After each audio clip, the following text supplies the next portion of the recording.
If it had said television is more popular than Jesus, I might have got away with it. But as I just happened to be talking to a friend, they used the word Beatles as a remote thing, not as what I think, as Beatles as though those other Beatles like other people say us. And I just said they are having more influence on kids and things than anything else, including Jesus. But I said it in that way, which is the wrong way. Well, some teenagers have said, have repeated your statements that the Beatles, I like the Beatles more than Jesus Christ. What do you think about that? Well, originally I was pointing out that fact in reference to England, that we meant more to kids than Jesus did, or religion at that time. I wasn't knocking it or putting it down. I was just saying it as a fact, and it is true, especially more for England than here. You know, I'm not saying that we're better or greater or comparing us with Jesus Christ as a person or God as a thing or whatever it is. You know, I just said what I said and it was wrong or was taken wrong, and now it's all this.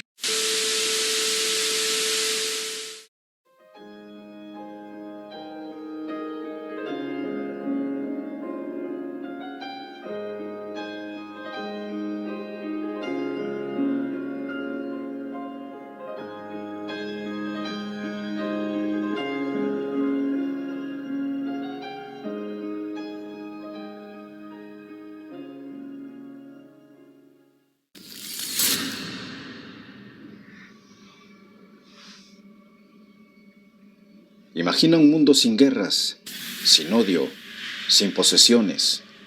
Imagina que todas las personas viven la vida en paz. Así comenzaba el himno más universal de un hombre que dejó de ser solo un músico y se convirtió en una idea. John Lennon no fue solo un Beatle, fue una voz incómoda, un pacifista radical, un soñador en medio de un mundo enfermo de poder. Pero un 8 de diciembre de 1980, esa voz fue silenciada de forma brutal, absurda y profundamente simbólica.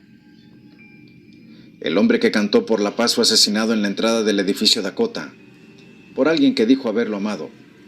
Su asesino no huyó, no se resistió, se sentó en la acera y se puso a leer un libro, como si hubiera matado a un personaje ficticio, como si John Lennon nunca hubiera sido real.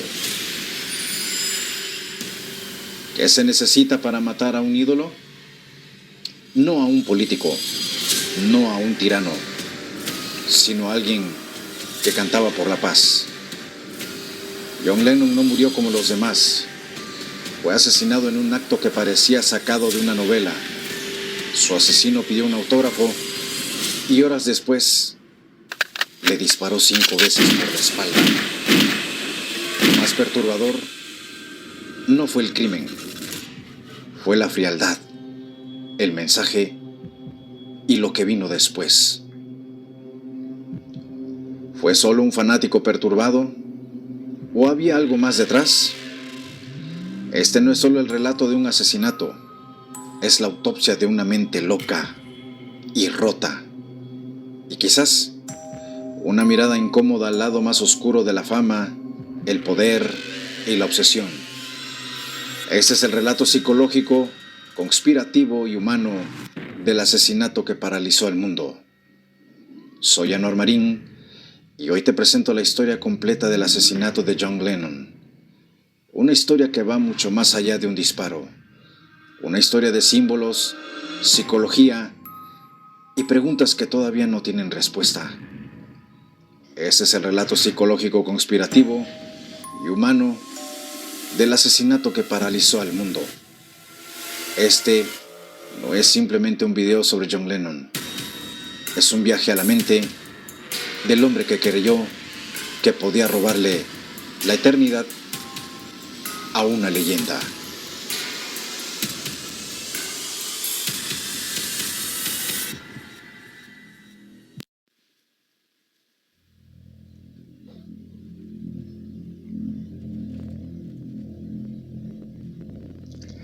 John Winston Lennon nació el 9 de octubre de 1940 en Liverpool, en medio de la Segunda Guerra Mundial. Abandonado por su padre y por su madre, fue criado por una tía estricta. Su infancia fue marcada por el dolor y el abandono, pero de esa oscuridad nació una sensibilidad única una rebeldía creativa que años después lo convertiría en leyenda. Con los Beatles cambió la música para siempre. Fue irreverente, radical, soñador. Rompió las reglas del pop. Se declaró pacifista. Denunció guerras. Enfrentó al gobierno de los Estados Unidos. John Lennon no era solamente un cantante. Era una amenaza para los poderes que preferían que los artistas entretuvieran en lugar de pensar. Para millones, Lennon representaba libertad, pero para otros, era un hipócrita que hablaba de paz desde un penthouse. Esa contradicción, real o no, alimentaría una mente peligrosa que pronto colapsaría por completo.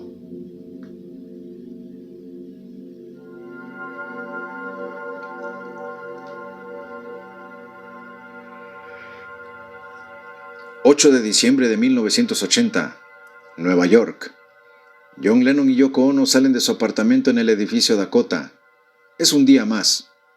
Tienen una sesión de fotos, una entrevista y más tarde grabarán música. En la entrada hay un pequeño grupo de fans, entre ellos un hombre solitario, callado, con una copia del álbum Double Fantasy, el nuevo disco de Lennon. Ese hombre es Mark David Chapman. Cuando Lennon se acerca, Chapman le pide que le firme el disco. Lennon lo hace, le sonríe, lo mira directo a los ojos. No hay tensión, no hay miedo, solo cortesía. Un ídolo firmando un autógrafo que, sin saberlo, estaba firmando su sentencia de muerte. Chapman lo observa alejarse y se dijo en voz baja a sí mismo: en ese momento, casi cambio de opinión, pero la oscuridad en mí fue mucho más fuerte.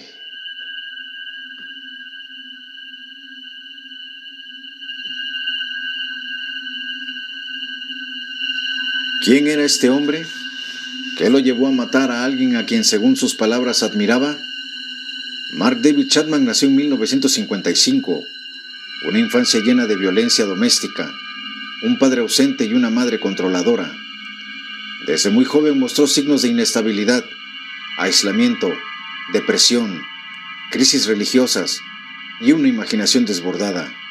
Se inventaba mundos, personajes y vidas que no eran suyas. Durante años, Chapman intentó encajar con trabajos comunes, una esposa, un empleo en seguridad. Pero dentro de su cabeza, todo se desmoronaba. Empezó a obsesionarse con un libro llamado El guardián entre el centeno, una novela escrita por J.D. Salinger. Se identificaba con Holder Caulfield, un joven que desprecia la falsedad del mundo adulto. Chapman no solo leyó el libro, lo convirtió en su Biblia. Escribió en unas hojas de su copia: esta es mi declaración. El libro fue su justificación moral para matar a Lennon. Para él, era la definición perfecta de falso, un hombre que predicaba paz mientras vivía entre lujos. Pero aún hay más. Chapman mostró también síntomas de trastornos psicóticos, voces en su cabeza, paranoia, vacíos de memoria. Su perfil fue analizado por varios psiquiatras. Algunos lo diagnosticaron con esquizofrenia, otros con trastorno narcisista, pero todos coincidieron en algo: Chapman no buscaba matar a Lennon, sino convertirse en parte de él y de la historia. Esa noche, John Lennon regresa al Dakota, sale del auto, camina hacia la entrada. Chapman lo espera, lo llama señor Lennon, y entonces dispara 5 veces. 4 balas entran en el cuerpo de Lennon. El músico cae. Yoko Ono grita. El portero corre y Chapman no se mueve, no huye. Saca su libro y se sienta en silencio a leer. La policía llega minutos después. Lo arresta sin resistencia. Cuando le preguntan por qué lo hizo, él solo se limitó a decir: porque era famoso porque yo no lo era, y porque así seré recordado.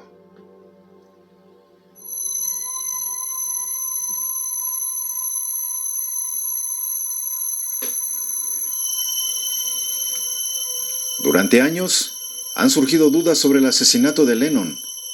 ¿Fue solo un loco con delirios de grandeza o fue manipulado? John Lennon estaba en la mira del FBI. El presidente Nixon lo consideraba un problema. Tenía un expediente de más de 200 páginas. Intentaron deportarlo. Lo vigilaban. Su activismo pro paz y su influencia sobre la juventud lo convertían en una figura incómoda. Algunos teóricos sugieren que Chapman fue parte de un experimento de control mental. MK Ultra, lavado de cerebro, un lobo solitario programado. Nada ha sido probado, pero las coincidencias inquietan. La calma absoluta de Chapman, el libro y la decisión de declararse culpable sin pelear. ¿Fue su última voluntad? ¿O alguien más se aseguró de que Lennon no hablara más?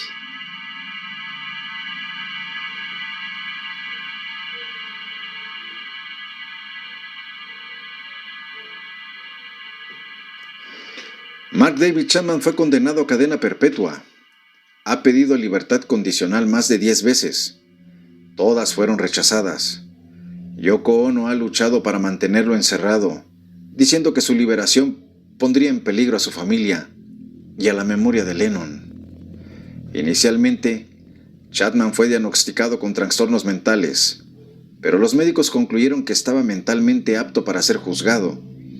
Aunque su defensa estaba preparada para alegar inimputabilidad por demencia, Chapman decidió declararse culpable de asesinato en segundo grado. En agosto de 1981, el juez le impuso la cadena perpetua con la posibilidad de pedir libertad condicional tras cumplir 20 años, lo que significaba que podría solicitarla a partir del año 2000. Desde entonces, en el año 2000, Chapman ha solicitado la libertad condicional en múltiples ocasiones, pero todas han sido denegadas. Las autoridades siempre argumentaron que su liberación sería una burla a la gravedad del crimen y podría ponerlo en peligro por represalias públicas. En sus propias palabras, Chapman ha reconocido en audiencias recientes que su acto fue despreciable, que no hay justificación posible y que asesinó a alguien increíblemente valioso para la humanidad.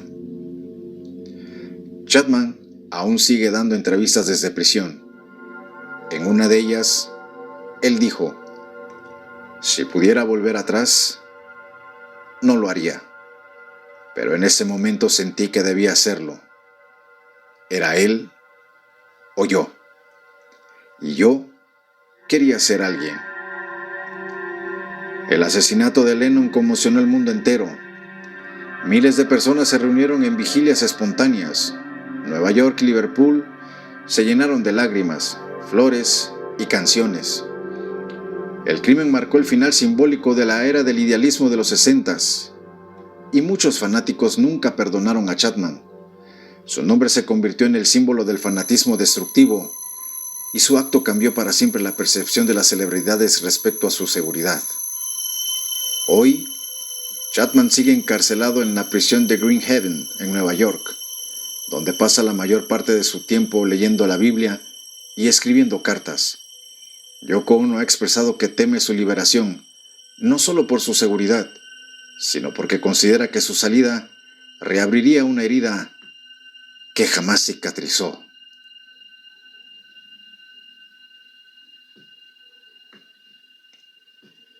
John Lennon murió a los 40 años. Su música, sus ideas, su lucha por la paz sobrevivieron. Imagine sigue siendo un himno global. Cada año, miles de personas visitan el Strawberry Fields Memorial en Central Park. Su rostro está en murales, camisetas, tatuajes. Su mensaje, más vigente que nunca. Mientras tanto, su asesino sigue encerrado, en silencio, sin gloria, sin historia propia, porque, aunque mató al hombre, no pudo matar el mito. No hay justicia perfecta cuando se apaga una vida creativa. No hay prisión que compense las canciones que no se escribieron, las palabras que no se dijeron, ni el silencio forzado que vino después. Pero quizás el verdadero crimen que cometió el asesino de John Lennon no fue arrebatarle precisamente la vida, sino tratar de reescribir el significado de su muerte. Y sin embargo, fracasó, porque Lennon no fue asesinado por lo que hizo, sino por lo que representaba. Y eso no se puede enterrar. La historia de este crimen no nos habla solo de una víctima o de un asesino. Nos habla de cómo lidiamos con lo que no podemos controlar. La fama, el vacío, la soledad, el deseo de dejar una huella, cuando sentimos que no somos absolutamente nadie. Y a veces, cuando el ego no encuentra propósito, se transforma en algo completamente oscuro, en algo que quiere destruir lo que brilla. John Lennon soñaba con un mundo sin fronteras, sin etiquetas, sin odio, pero su muerte nos mostró que el mundo aún está lejos de despertar. Aún así, seguimos imaginando, y eso tal vez sea la única victoria que vale la pena, pero también la alegría. Y así terminó la vida de John Lennon, no en un escenario, no en un estudio, sino en la puerta de su propio hogar, víctima del fanatismo y la locura humana. Su voz se apagó, pero su mensaje de paz, amor y libertad sigue resonando más fuerte que nunca. El mundo perdió no solo a un músico, sino a un símbolo de paz. John Lennon cayó bajo las balas de quien alguna vez fue su admirador. Una ironía cruel, un eco eterno del precio de la fama y la fragilidad humana. Pero su voz nunca murió. Hasta ahora, él sigue gritando "All you need is love" desde cada acorde, desde cada alma que aún cree en un mundo mejor. Si este video te hizo reflexionar, déjame tu like, suscríbete y comparte para que la historia de John Lennon nunca sea olvidada, para que la luz de John nunca se apague, porque mientras lo recordemos, su música seguirá por siempre viva. Hasta la próxima. See you next time.